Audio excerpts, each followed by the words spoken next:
And now, tonight's presentation of radio's outstanding theater of thrills, Suspense.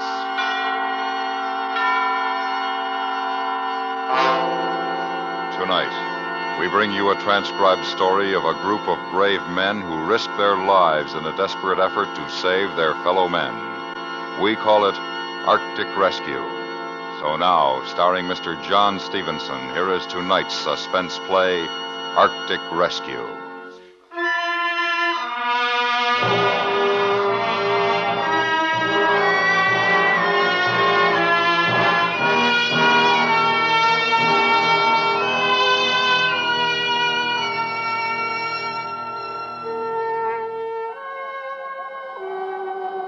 Picture this if you can. Christmas night. Miles and miles of endless, empty, broken white ice. An ice floe drifting somewhere in the vicinity of the 73rd parallel, north of the Arctic Circle. Nothing but ice. That is, nearly nothing. If you look carefully through the winter night, you'll see two tiny dark blemishes, the figures of two men. One twisted in an unconscious heap is our skipper, Jonathan Blake. The other figure, Gerald Stewart, first mate. Me. It makes a sorry picture, eh? Civilized men in a primitive wilderness of ice, waiting, helplessly, for death. Aye, a sorry picture.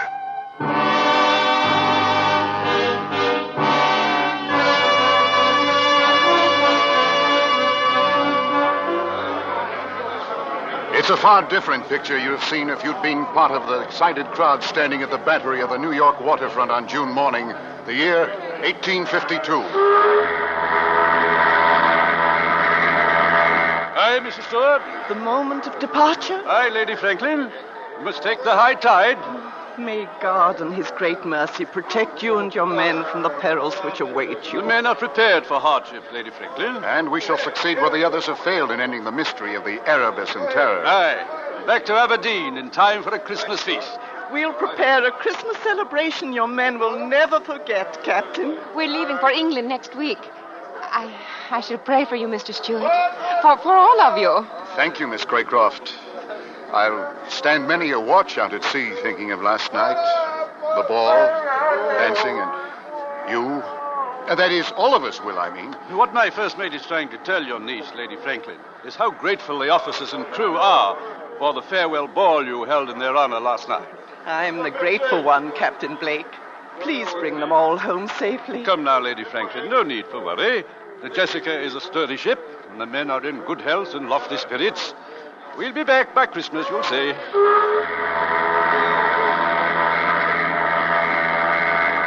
The tide will change. We must be on our way. Then goodbye and good luck, Captain. Goodbye, Lady Franklin. Miss Craycroft. Goodbye, Captain Blake. Goodbye, Mr. Stewart. Godspeed. Thank you. We shall see you in Aberdeen Christmas week. Let's get aboard, Mr. Stewart. Yes, sir. Goodbye, Lady Franklin. Starkey, Yes, sir. drop the gangway. Yes, sir. All hands at their mooring stations, Mr. Stewart. Yes, sir. And pass the orders to cast off. Aye, sir. All hands, prepare to cast off. All hands prepare to cast off. Let go, 1 and 2. Let go, 1 and 2.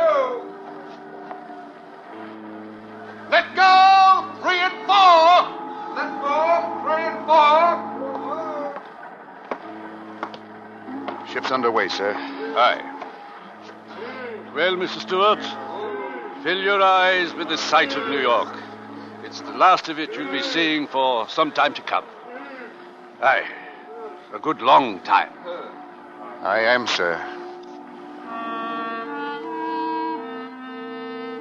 As the Jessica moved slowly to the outer harbor, I watched a tiny, delicate white dot in the crowd at the wharf. She stood there beside Lady Franklin, waving. and I watched until the morning fog erased the sight of the New York waterfront.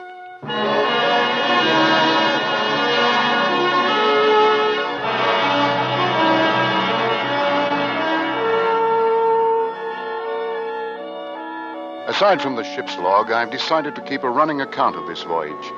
This account will be transferred to a watertight jar and thrown to the currents should any sudden disaster occur. The first 3 weeks of navigation north were merely a matter of settling down to ship's routine. On June 30th, after officers' mess, we sighted Point Farewell on the Greenland coast. The time had come for the captain to read a letter of instructions given to him by Lady Franklin. Captain Blake, I am sure you will do all that any man can in discovering the fate of my husband, Sir John Franklin, and his 2 ships, the Erebus and Terror. But my only fear is that you might sacrifice your lives in the unknown regions of the Arctic. Therefore, let me state that above all else, the preservation of the lives of you and your heroic companions is more important to me than the purpose of your journey. May God in his great mercy preserve you all from harm amidst the perils which await, and restore you to us safely and in health, as well as honor. Your sincere and attached friend, Jane Franklin. These are the only written instructions I have, gentlemen. Now then, Mr. Stewart, the map, please. Yes, sir. There it is, gentlemen. The most recent Admiralty map of the Arctic regions that we are approaching. Map? Well, it's almost completely blank. Aye, Mr. Halliday. Thousands of miles of uncharted wilderness. And somewhere in that frozen tundra, Sir John Franklin and his men vanished. Aye. And our search will begin tomorrow when we drop anchor in Goldhart. We'll pick up our ice pilot, Mr. Patrick Hanson's, from additional supplies, and then make for the Arctic Circle. Arctic Circle sounds like the edge of the world, eh, Stuart? Yes, a little frightening, too. You? Frightened? Mr. Halliday, if I were you, I would respect Mr. Stewart's fear of what lies before us. Captain, I was just thinking, if Franklin was looking for the Northwest Passage, he'd probably make an approach through here, through Lancaster Sound. Aye. Then he must have passed Ponds Bay here. And according to our information, there are Eskimos at Ponds Bay. They might have seen his ships enter Lancaster Sound. If they did, then we'll have something to go by. I hope Mr. Hanson understands the Eskimo dialects. They can tell us much. I don't see how we can cover all this territory and get back by Christmas, Captain. We have no choice, Mr. Stewart. If we get caught beyond the Arctic Circle after the summer months, we may never get back. Never? Aye. In the winter, the seas are covered with great ice floes, and once a ship is frozen in those latitudes, it will stay there until the summer thaw. And you can't imagine the horrors we'd endure in an Arctic winter, Mr. Halliday. I suppose not. Franklin and his men were probably frozen in for the winter, And they were never heard from again? Exactly. Well, that would give you a brief idea of what we're in for, gentlemen. You'll know more after Mr. Hanson comes aboard. Any questions? I have nothing but questions, Captain. I wish I had the answers, Stewart.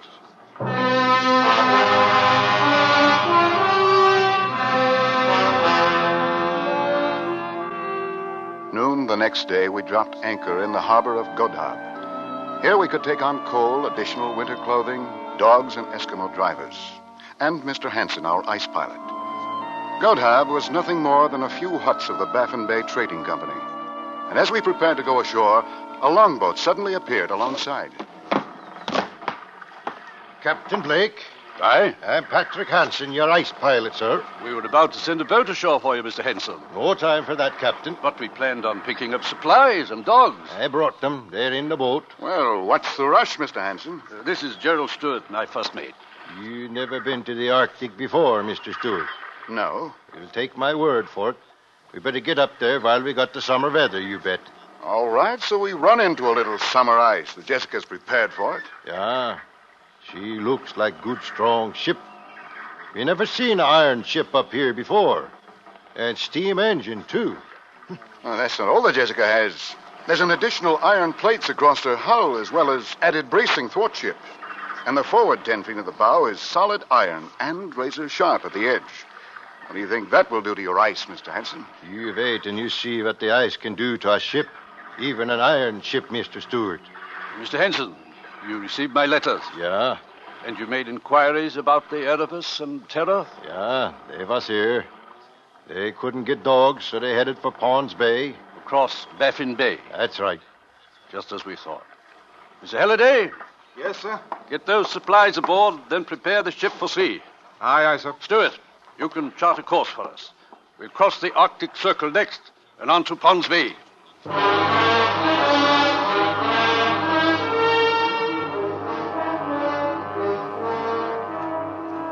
We set a north by northwest course, leaving the last outpost of civilization behind us, and crossed the Great Baffin Bay.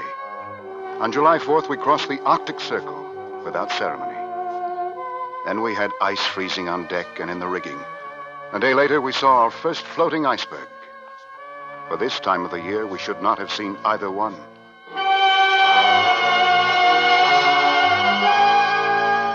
From Godhab to Pond's Bay, 6.5 days. Perfect calm. Upon landing, we found a small contingent of Eskimos, but nothing else. They seemed hostile and would give us no information.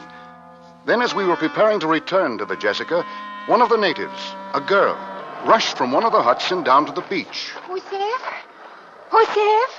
What's she saying, Mr. Henson? I'm not sure. Captain, look. She has something in her hand. She wants us to look at it. It's a small brass button. From a naval uniform. Aye. See if she'll trade it for some sewing needles. Joseph? Galaga? What does she mean by that? Joseph? Joseph, she trying to say man's name. Joseph Galaga? Joseph Gallagher? Stewart, is that name on Sir John's crew list? I'm looking, sir. Yes, sir, it's here. Quartermaster Joseph Gallagher. They've been here. Aye. Better get back to the ship, men. Looks like a gale brewing. Joseph? Let her keep the buttons to it. Give her the needles, too. Yes, sir. Joseph?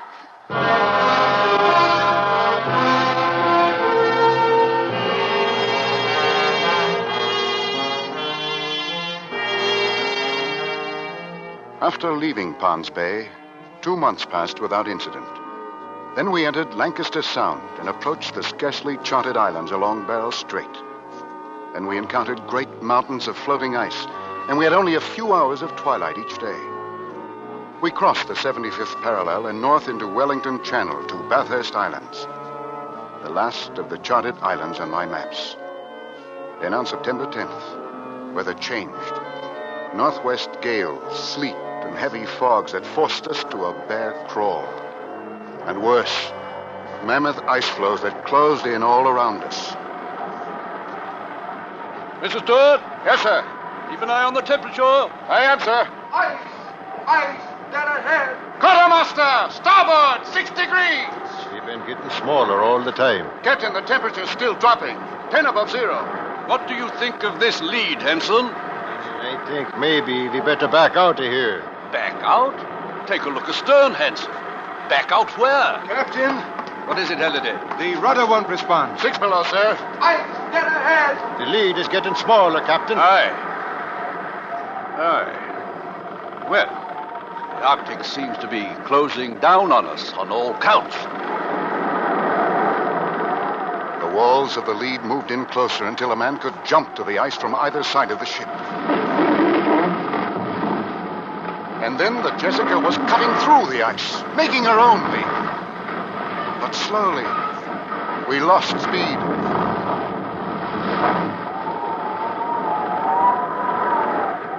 And then, finally, the ship gave up to the ice. We frozen in now. Aye. Stop engines, Mr. Stewart. Yes, sir.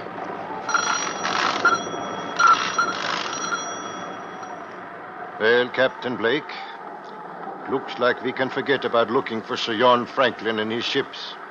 Now that we've frozen in, we're going to have to look out for our own lives, you bet.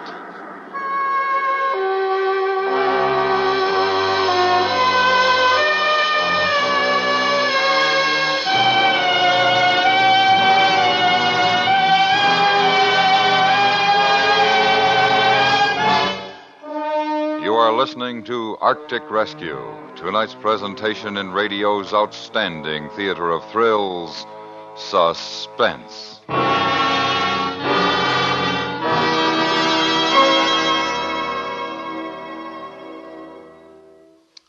The precinct house, the hub of a policeman's life, is a world in itself.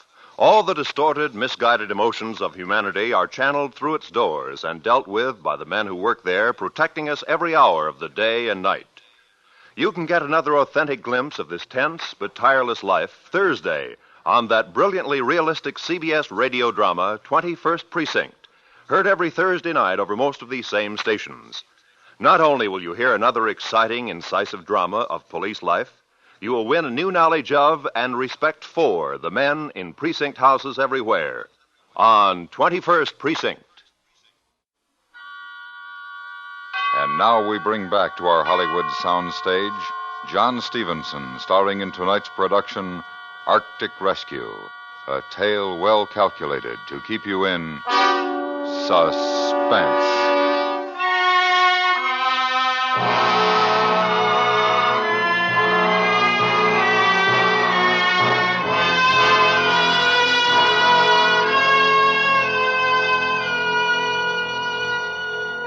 September 10th, 1852. Unless a miracle occurred, we were frozen in the Arctic for the rest of the winter months.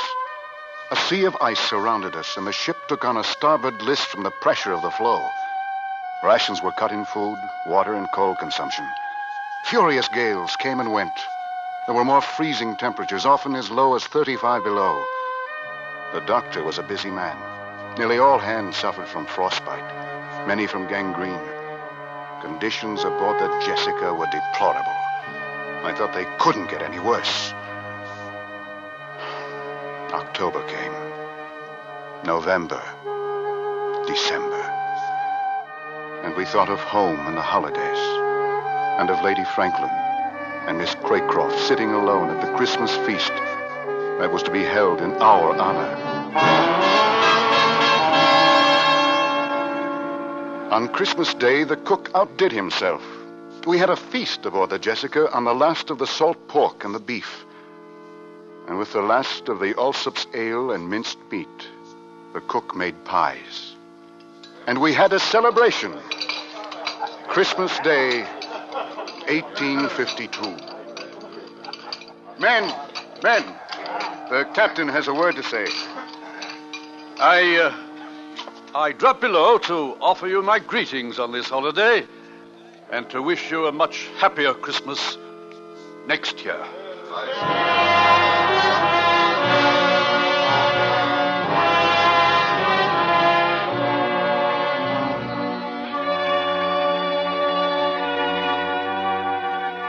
Christmas Eve, 1853. 1 year later. We're still frozen in. Summer came and passed without an appreciable rise in temperature, and the ice failed to break up. Men living on pemmican, occasionally bear meat and seal blubber. No more lime juice. This means scurvy. The year also saw the loss of 11 men. The doctor and the ice pilot Hansen among them. 2 in a chase with a polar bear, 3 from scurvy, and the rest from gangrene. Most of the men have frostbite. Our second Christmas in the Arctic. The floe that holds the ship is drifting south down Peel Sound. We saw the shores of King William Island, and the captain sent 3 men on a sledge to look for food depots or a rock cairn, anything. They returned today. Where did you find it, Halliday? In a cairn. We also found empty pemmican cans and bits of ship's timber. Stuart, listen to this. It was written by Franklin himself. 1851. Latitude 69 degrees, longitude 98 degrees west. HMS Terror sank when ice broke. Erebus still frozen in. Beset since April 12th, 1850. We are deserting the Erebus, attempting overland march to Baxfish River to Hudson Bay. If unheard from, when this found, we must be considered lost. Sir John Franklin, Captain, HMS Erebus. We've found what we came for. Aye. Then they're all dead. Aye. If something doesn't happen pretty soon, we'll be dead too.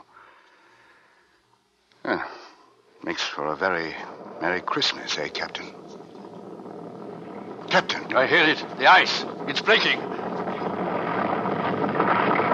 Great cracks open in the ice, and then out of the water, through the openings, another great mountain of ice would rise. Great slabs of surface 100 yards wide, shattered, upended, and sank into the churning water. All around us, great, jagged fingers of ice crashed up through the flow. All hands abandon ship. All hands abandon ship. All hands abandon ship. Stewart, get your tubs. We're going out on the ice, too. I could feel the ship jarring loose under me, and suddenly the Jessica wrenched sharply, throwing me across the deck. The last sound in my ears was that of the Jessica tearing loose from the ice.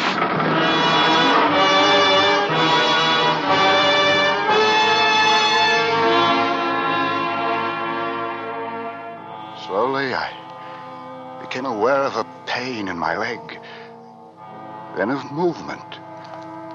I opened my eyes. The captain was helping me walk. I looked into the winter darkness for the familiar sight of the Jessica. I saw nothing. Nothing but ice. Skipper. Feeling better, lad? What about the ship? Gone down. The rest of the men? I don't know. Gone. The flow separated. Most of them are on the other side. Where are we walking to? Why, I don't know. I don't know. Keep walking. Aye. We'll keep walking. We'll find a Yule log, Stuart. What's Christmas without a Yule log in the hearth? Move, Skipper. Move.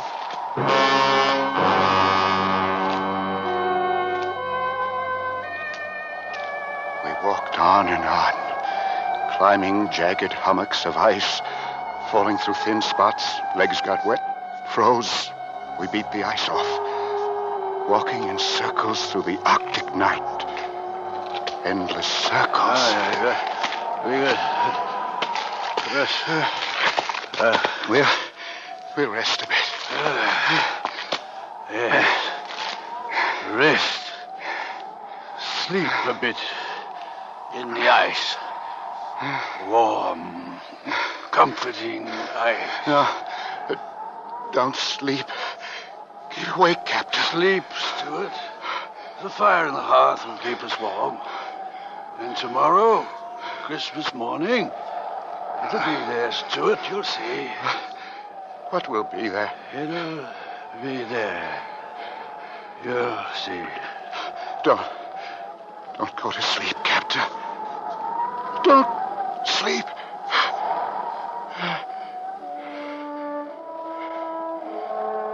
My eyes grew heavy. I craved sleep. But to sleep was to die. I was ready. In the sky over the horizon, a star. The night was overcast. There were no other stars. Just one. Bright. In the distance. I could see it. Stood. It was still there. A bright star. Over the horizon. Captain! Captain! Up! On your feet! Captain, we're going to keep walking! Captain! Captain, get up! I want to sleep. I'm tired. You've got to get up. Got to get up. Keep on walking. Keep walking? Where? There. That way. Towards that star. walked on, slowly. I carry the skipper, unconscious now. What could it be? There are no lights in the Arctic, no stars through the overcast. But we kept moving, and the star came closer. I couldn't believe what suddenly appeared. Through the darkness, directly beneath the star, was the vague outline of a ship. A ship! Hey! Hey! Help! Help me!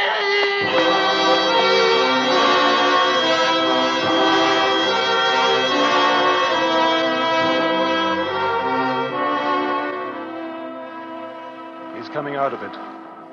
Stewart? Stewart! Ship. I saw Starkey. Halliday. In the flesh. I saw a ship. Yes, I know. You're on it. See? But where did it come from? It's not the Jessica. I know. It's the Erebus, one of Franklin's ships. The one they deserted. The Erebus?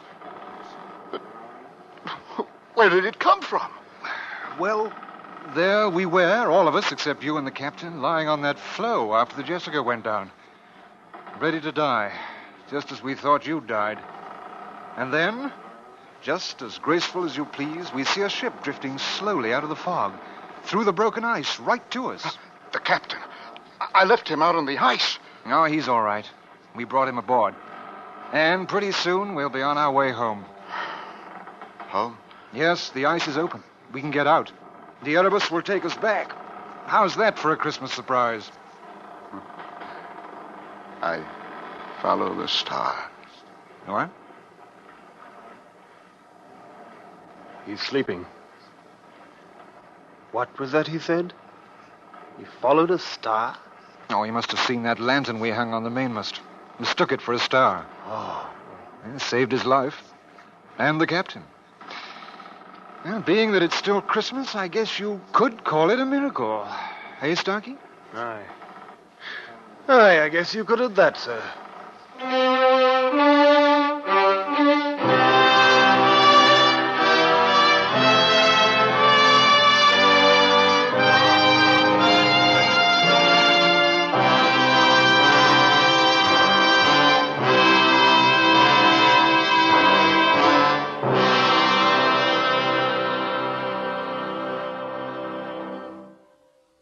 Suspense, in which John Stevenson starred in tonight's presentation of Arctic Rescue.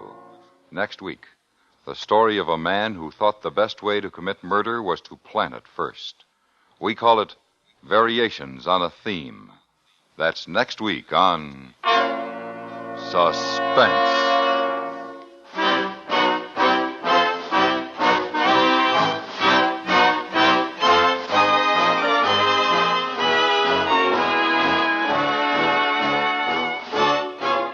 Suspense is transcribed in Hollywood by Anthony Ellis. Tonight's script was written by Gus Bays. The music was composed by Lucien Morawek and Rene Garrigang and conducted by Wilbur Hatch. Featured in the cast were Herb Butterfield, Norma Barden, Lillian Bayef, Richard Peel, George Walsh, John Dodsworth, and Clayton Post. Stay tuned for 5 minutes of CBS News, to be followed on most of these same stations by The Jack Parsons Show.